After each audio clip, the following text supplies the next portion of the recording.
This video is powered by the pros at Pascal Air Plumbing and Electric. Arkansas owned, Arkansas operated. GoPascal.com. Grant Hall's with us here for a segment on halftime. Good morning, Grant. How are you? I'm fine, and you're right. I saw in the newspaper they were a 5-point underdog, and that's gone to 6.5, despite the fact that Arkansas has beaten Ole Miss 9 of the last 10 times. But they are playing in the PBJ or whatever they call that arena, peanut butter and jelly. What's it called?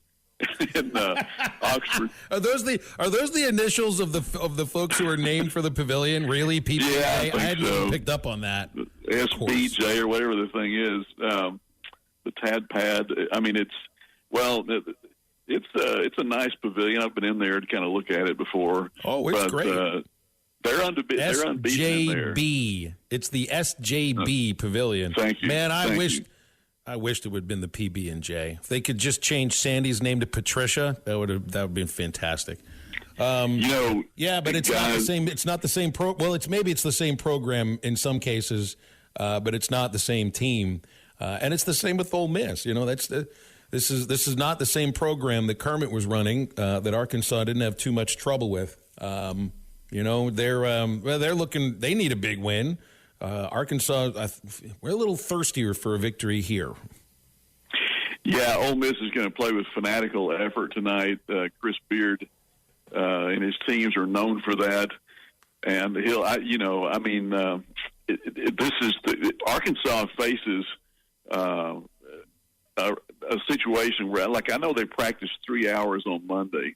And Eddie Sutton used to have what he called gut practices when things weren't going the way he wanted them to go. And he'd have it during the season if he felt it was needed. And I think Eric has done that a couple of times this year now. But he's looking for look at what he played 12 guys in the first 16 minutes against South Carolina. And that's not like him. That's not like his past history.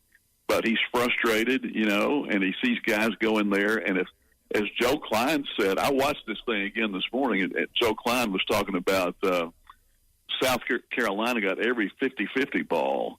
And so it just feels to me as if he needs to find the 5 guys who are the mentally toughest for road games like this and for the season, and that can play together. The theme for South Carolina, they kept talking they were picked, I think, last in the league, right? And after the game, they said it's all about us, and they preach us all the time. And who knows where they'll be in March? I mean, in this league, if this 16-3 thing is real, they just beat Kentucky the same way they beat Arkansas.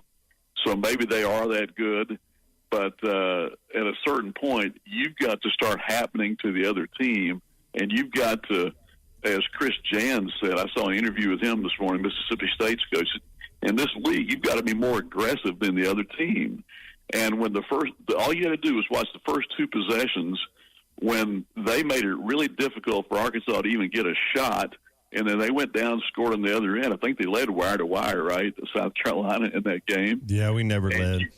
You cannot take possessions off in this league. I saw Mitchell miss a layup, and it looked like he could have dunked the ball almost. And then Davenport missed an inbounds layup. Now he ended up making 2 free throws. But it just almost feels like sometimes they're playing casually. I know that Klein was pretty hard on Brazil, talking about just not having the passion on offense or defense.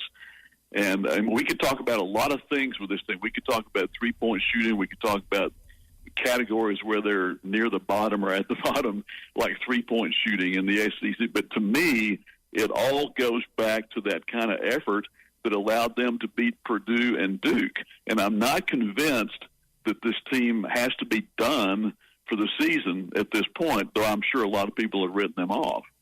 Yeah, that Duke game, we attacked and got Filipowski in foul trouble early. How do we get Brazil more involved? We've only won one half of basketball in this SEC play. We've got 10 halves so far.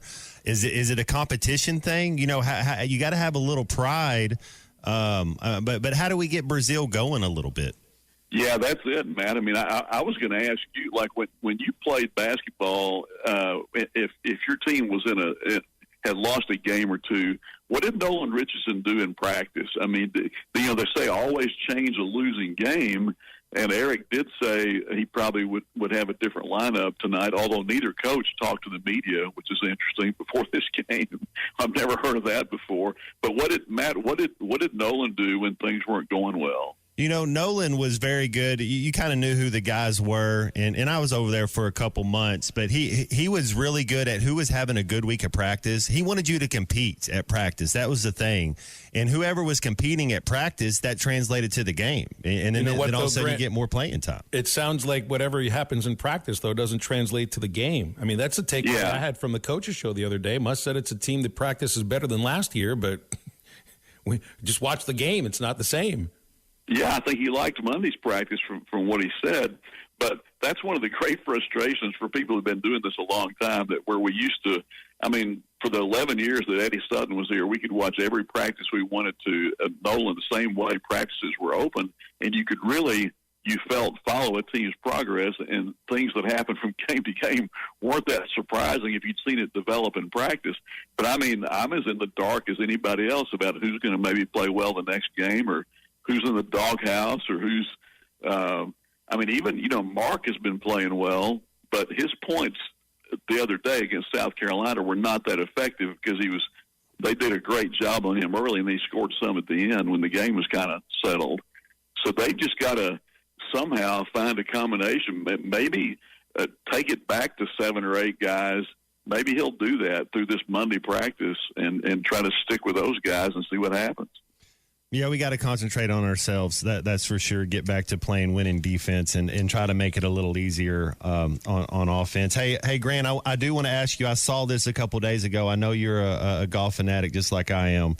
And Nick Dunlap, did you see that? Where an amateur guy won on the PG? What was that? Who is Nick Dunlap? Well, he plays for Alabama. He's I guess into his 4th semester now. He's been there a year and a half. He won the U.S. Amateur last summer, and so people who follow it closely knew he's got great potential. He shot that 60 in the 3rd round, and then hung on against some grizzled veterans, I guess, on the tour. I didn't get to see it Sunday, but I saw highlights, and now he faces this remarkably difficult decision. I'm sure that he never thought 2 weeks ago, or that he would be in a position to having to decide, do I turn pro? And he's in 3 majors this year, whether he turns pro or not, I think.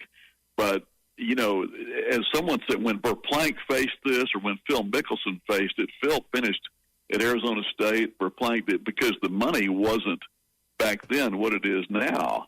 I mean, this guy, if he wanted to go ahead and turn pro, is set up for several years.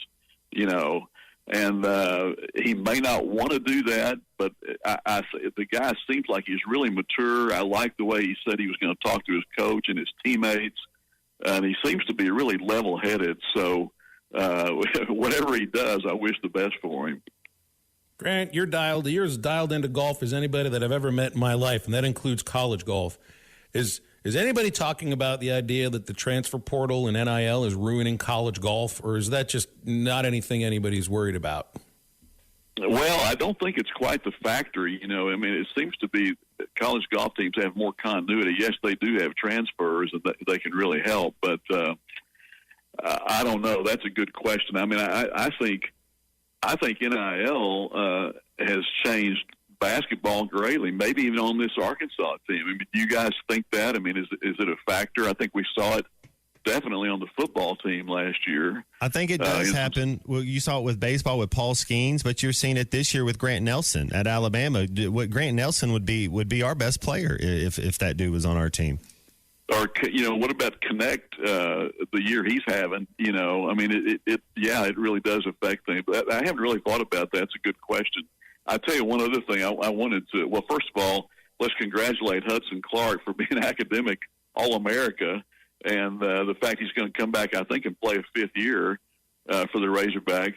But then a couple of things going on. The Los Angeles Times cut 20% of its staff, And Sports Illustrated is reeling right now. This magazine of almost 70 years, with all the great writers, Dan Jenkins and Frank DeFord, you could go on and on and on.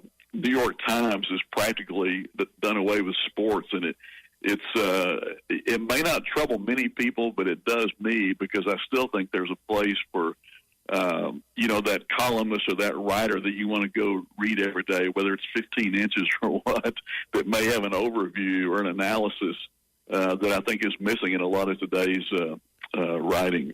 Well, the New York Times bought The Athletic, and I know they don't treat it as their sports section, but I mean, that is a national publication. It does a good work, and now that it's part of the Times, it's probably a safe publication, but it doesn't print anything.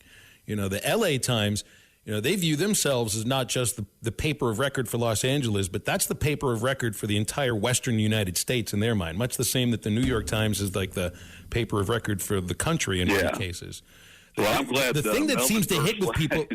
Well, but Grant, the thing that hits with people right now is the Sports Illustrated thing, because of the cover and because the weekly publication that you and I and Matt all remember and everything. It hasn't been the same publication, but you see that every one of those writers gets fired. That really hit people.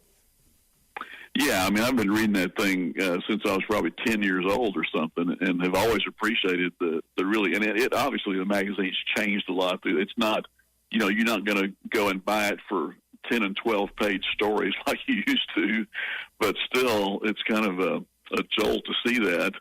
And then one more quick thing. I don't know if you guys talked about this yet, but I guess Doc Rivers is going to Milwaukee. Were you surprised that a guy with a 30-13 record gets fired like that? Well, they just fired the coach of the year as well. The year before. Yeah, that's right. I heard Doc Rivers has lost his last 5 of his last game 7s. He's made it to like 9 game 7s. He's lost 5 in a row of game 7s. But last year they were kind of hurt. Doc's a Hall of Famer. I don't know. I don't think it's a good thing, Grant. Well, he had a kind of a well-regarded coach quit a week before the season, so maybe there is something internal there that we don't know about. But the other good thing I saw was Bobby Portis made the initial 41-man roster for Paris. I don't think he'll make the final 12. They only take 12 players, but that's pretty cool. It really is when you consider he's not even all Milwaukee Bucks because he's not in the starting lineup. He's the sixth man. That's right. Yeah. Hey, they need a sixth man with the Olympic team that knows how to be a sixth man. Absolutely. That's right. And people that remember Sidney Moncrief playing for them may even still root for him because of that, because Sidney was a lot of people's all-time favorite Razorback. And there's the guy that was mind over matter.